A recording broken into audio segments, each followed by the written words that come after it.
बचा ओम सकता है। सदगुरु आदेश तो भूमि असमाई असमाने रामपुर अजमेर शाम आज 7वें भाई दिवस हर भाई श्री राम कथा का आयोजन चल रहा है मित्रों।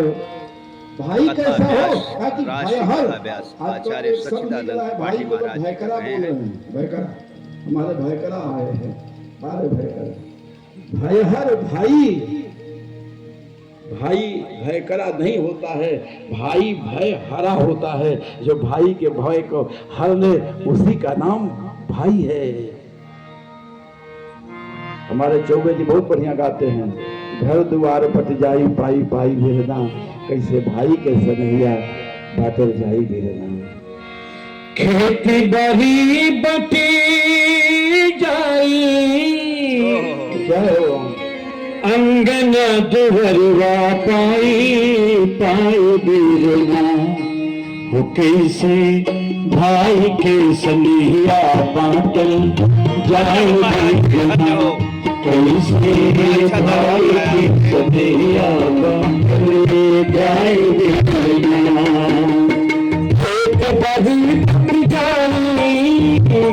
अंगना दुहरवा पाई पाई बिरना, कैसे भाई के सनिया जाई बिरना, कैसे भाई के सनिया जाई बिरना।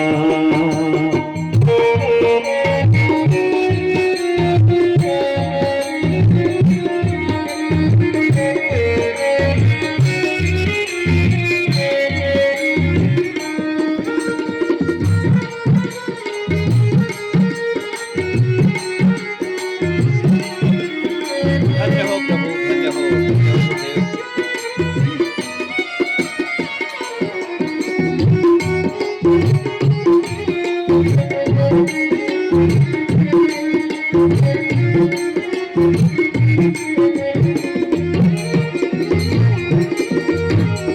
एक रहल बाप एक रहल महतारी,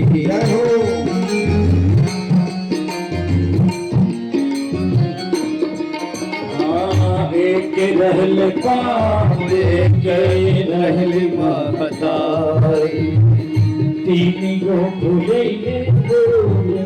एक भूलवारी। अब ही गवाह बाटे पढ़े वाला झोरा, अब ही गवाह बाटे पढ़े वाला झोरा। चंदा मामा ओले भात ले कटोरा, गौवा के लोग आके बखरा लगाई, गौवा के लोग आके बखरा लगाई। गजी आई बिरना, गए बाप के बेटौआ अलगाई बिरना, गए बाप के बेटौआ अलगाई बिरना। खेती बाड़ी बच जाई, खेती बाड़ी बच जाई, धन्य हो गुरुदेव, धन्य हो। पाई पाई बिरना, कैसे भाई के सनिया बाटल जाई बिरना, कैसे भाई के सनिया बाटल जाई बिरना, कैसे भाई के सनिया बाटल जाई बिरना। और याद रखना, जो पंचायत करके दूसरे का बंटवारा ज्यादा कराते हैं ना, उनके घर में पहले होता है। किसी ने कहा है ना, मित्रों, राष्ट्रीय कथा व्यास सच्चिदानंद त्रिपाठी महाराज जी बड़े ही अच्छे ढंग से कथा को कह रहे हैं और लोगों के समझ में भी आ रहा है। मित्रों, आप कथावाचक महोदय को मैं अपनी तरफ से हार्दिक धन्यवाद देना चाहता हूँ। हार्दिक बधाई महाराज जी को। तुम्हारा घर भी नहीं बचेगा, तुम्हारा घर भी नहीं बचेगा, हर किसी के घर को जला के देखो, तुम अपने दिल में तहे जिगर अमन का जज्बा बसा के देखो। धन्य हो गुरुदेव। हर एक दिल में खुदा मिलेगा, हर एक दिल में खुदा मिलेगा, हर कभी जरा दिल लगा के देखो। धन्य हो। तुम अपने दिल में ये जन जागरण समिति के तत्वाधान में का जज्बा बसा के कार्यक्रम देखो। चल रहा है मित्रों। तो कार्यक्रम को जो संचालित करवा रहे हैं अजय प्रताप सिंह लड्डू भैया जी को सादर प्रणाम। उन्हें कोटि कोटि धन्यवाद जो इस तरह का कार्यक्रम कराने की मुहिम आपने छोड़ी है, इसके लिए आपको पूरा एक बार फिर सादर प्रणाम, कोटि कोटि नमन। भय हर भाई मन विमल विचार बस में सपूत रहे, पुत्र ऐसा हो जो बस में हो,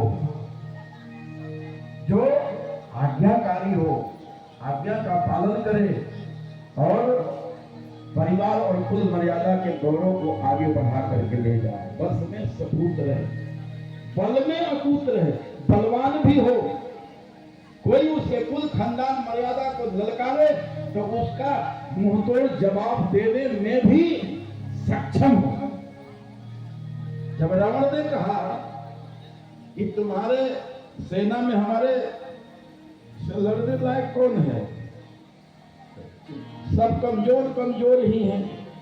अंगद जी ने कहा कि प्रभु हमको आदेश नहीं दिए हैं रावण, नहीं तो वो ही पटक की मही से न हटी, चौपट करी तव गाँव, तब जुगती समेत सहित जनक सुत ही ले जाओ, तो ही पटक की मही से न हटी। अरे प्रभु का आदेश नहीं हुआ, बस इतना ही आदेश हुआ है कि जाकर के जो है ऐसा बात करना कि जिससे कि मेरा भी हित हो जाए, रावण का हित हो जाए। मैं तुम्हारा हित करने के लिए आया हूँ, नहीं तो प्रभु का आदेश होता कि जैसे माने वैसे मनाओ तो मैं रावण में तुमको मना के जाता है, लेकिन रिपुसन करे हो पतो कही सोई, जास प्रकार मोर हित होई, जिस तरह से मेरा हित हो जाए उस तरह से। तो भाई बेटा कैसा बोला, बल में अकूत रहे, बस में सपूत रहे, शस्त्र और शास्त्र दोनों का जानकार है। शास्त्र और शस्त्र दोनों का जानकार हो। शास्त्र याद रखना। एक दिन मैं राजा भैया का वीडियो सुन रहा था, मुझे बहुत अच्छा लगा, रघुराज प्रताप सिंह जी का। बोला कि शास्त्र कभी धर्म की रक्षा नहीं कर सकते हैं, शास्त्र की रक्षा करने के लिए शस्त्र रखना भी जरूरी है, शस्त्र चलाना भी जरूरी है, शस्त्र की भी आवश्यकता है। शस्त्र संस्कृति की रक्षा कर, शास्त्र संस्कृति की रक्षा करेंगे और शस्त्र जो है शास्त्र की रक्षा करेंगे, मंदिरों की रक्षा करेंगे, संस्कृति की रक्षा करेंगे, धर्म की रक्षा करेंगे। तो पुत्र ऐसा हो, शस्त्र शस्त्र इसलिए न रखे कि चौराहे पर छिनैती करे, डकैती करे, उसके लिए नहीं, बल्कि राष्ट्र और धर्म की रक्षा करने के लिए। बस में सपूत रहे, बल में अपूत रहे, शस्त्र और शास्त्र दोनों का जानकार करे। और बाप को पगड़िया जे ऊंची रखे सभवा में, बेटी या सब बेटी दोनों कुल ऊंचियार दा। बेटी कैसी हो, कि बाप की अगर ससुर मायके में रहे तो बाप की पगड़ी को ऊंचा रखे, और ससुराल में जाए तो ससुर के मूंछ को ऊंचा रखे। मूंछ मतलब प्रतिष्ठा। तो एक जगह हम कथा कर रहे थे कि माता जी उठी, कहे कि क्या करें गुरुजी, हम तो प्रयास कर रहे हैं कि ससुर की मूंछ की रक्षा हो, लेकिन रोज वो मूंछिए छिलवा लेते हैं, हम कहाँ से उनकी रक्षा करें। हमने कहा कि हम उसमें अब छिलवा लेते हैं, उससे हमसे क्या मतलब है, मूंछ मतलब प्रतिष्ठा। शस्त्र है शास्त्र न हो। बाप का पगड़िया, पगड़ी मतलब भी प्रतिष्ठा। बेटी मायके में रहे तो अपने बाप की पगड़ी को ऊंचा रखे। और स्वामी तुलसीदास जी जब सीता जी की वंदना करते हैं तो कहते हैं सीता जी का जब परिचय कराते हैं, ये कौन है, बोले जनक सुता जग जननी जानकी, ये जनक की बेटी है, भगवान की बेटी है, कहने में संकोच न हो। जनक सुता जग जननी जानकी, जगत की जननी बाद में है, पहले जनक की बेटी है। जनक सुता जग जननी जानकी, अतिशय प्रिय करुणा निधान की, ये मेरे प्रभु श्री राम की अतिशय प्रिय है। आज जब शूर्पणखा का परिचय देना हुआ तो ये कौन है? बोले शूर्पणखा रावण की बहिनी, शूर्पणखा रावण की बहिनी, दुष्ट हृदय दारुण अजयिनी, दुष्ट हृदय दारुण अजयिनी। शूर्पणखा किसकी बेटी है ये बताया ही नहीं, कहा कि किसकी बहन है, कहा कि जिसका भाई उपद्रवी उसकी बहन भी तो उपद्रवी ही होगी। तो कहा कि बहन किसकी है? बोले रावण की बहिनी है। शूर्पणखा रावण की बहिनी। स्वभाव इसका कैसा? बोले दुष्ट हृदय, दुष्ट हृदय की है, दारुण जस अहिनी। ये दारुण कैसी है? जहरीली कितनी है? बोले जैसे सर्पिणी, सर्पिणी की तरह है। लेकिन बेटी हो कैसी? कहा कि बाप का पगड़ी आज ऊंचे लाके सभवा में बेटी ऐसे बेटी तुम कुल उजियारदा। कैसी बेटी हो? कहा कि बुंदे ले हर बोलों के मुंह हमने सुनी कहानी थी, खूब लड़ी मर्दानी वो तो झांसी वाली रानी थी। खूब लड़ी मर्दानी वो तो झांसी वाली रानी थी। ऐसी बेटी हो। हमारे आदरणीय रिंटू जी तो बिठूर में पढ़ाए हैं। बिठूर के धरती पर जब नाना राव पेशवा अंग्रेजों से लड़ाई लड़ रहे थे और उनकी दोनों सेनाएं जब साथ देना छोड़ने लगी, गोरखा रेजिमेंट और पंजाब रेजिमेंट, एक को समझाने के लिए वो चले गए, एक को समझाने के लिए उनका मंत्री अजीमुल्ला खान था, वो चला गया। खाली पाया सिंहासन, और सिंहासन खाली पा करके आक्रमण कर दिया बिठूर पर, और कोई नहीं मिला तो नाना राव पेशवा की 9 वर्ष की बेटी मैना मिली और मैना को गिरफ्तार कर लिया। और गिरफ्तार करके पूछा, बताओ ये तुम्हारे बताओ तुम्हारा नाम क्या है?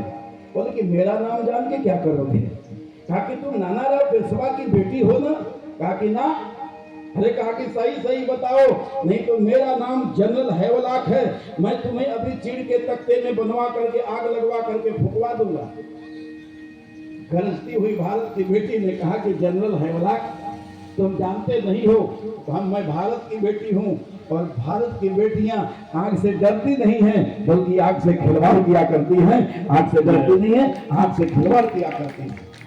और गुस्से में आया और चीड़ के तख्ते में बनवा करके और तेल छिड़कवा करके आग लगवा दिया।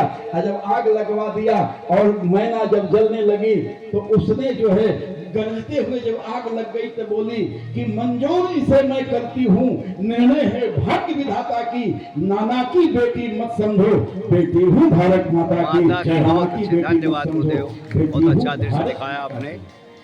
बेटी ऐसी हो कि बाप का पगड़ी आजे ऊंची राखे सभवा में, बेटी ऐसे बेटी दो कुल उजियार दो, पुत्र पवित्र कियो कुल दो, सुजस धवल जस कह सबको।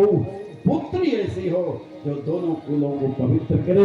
कवि कहता है, हे प्रभु अगर परिवार हमको देना तो ऐसा देना कि नहीं तो अगर नहीं देना हो तो बड़ भलवास नरक करताता, दुष्ट संग जन देव। राजा दशरथ जी के एक बाल पका श्रवण समीप भये सित केसा, मनहु जरठपन अस उपदेशा। कान के बगल का एक बाल पका, उस एक बाल पके हुए बाल को देख करके उनके मन में आया कि लगता है कि सारे बाल पक गए हैं और अब ये बुढ़ापे का लक्षण आ गया। आजकल हम लोग देखिए, आपके शरीर में जितने परिवर्तन होते हैं कहीं न कहीं आपको उपदेश देते हैं। सफेद बाल हो जाने का मतलब कहा कि ये बाल सफेद होकर के हमको उपदेश देते हैं कि अभी तक तुमने जितनी काली करतूतें की हैं सबको छोड़ करके अब जो है सफेद काम कर, सुंदर काम कर, अच्छा काम कर। तो भगवान हमारा सफेद करते, हम जाते हैं बाजार से डाई खरीद के लाते हैं, उसको काला कर लेते हैं। एक घर में विवाह पड़ा था और जितने बूढ़े थे सब बाल जो है बाल को डाई करा के काला कर रहे थे। एक लड़का आया, बाहर से देखा कि हमारे घर में जितने दादा हैं, बाबा हैं और जितने बड़े ताऊ है, सब कोई 60, 65, 80, 90 की उम्र के सब जो है काला करा के बैठे हैं। तो उसका बलवा काला था, वो गया सफेद पेंट खरीद के लाके अपना बलवा सफेद करा लिया।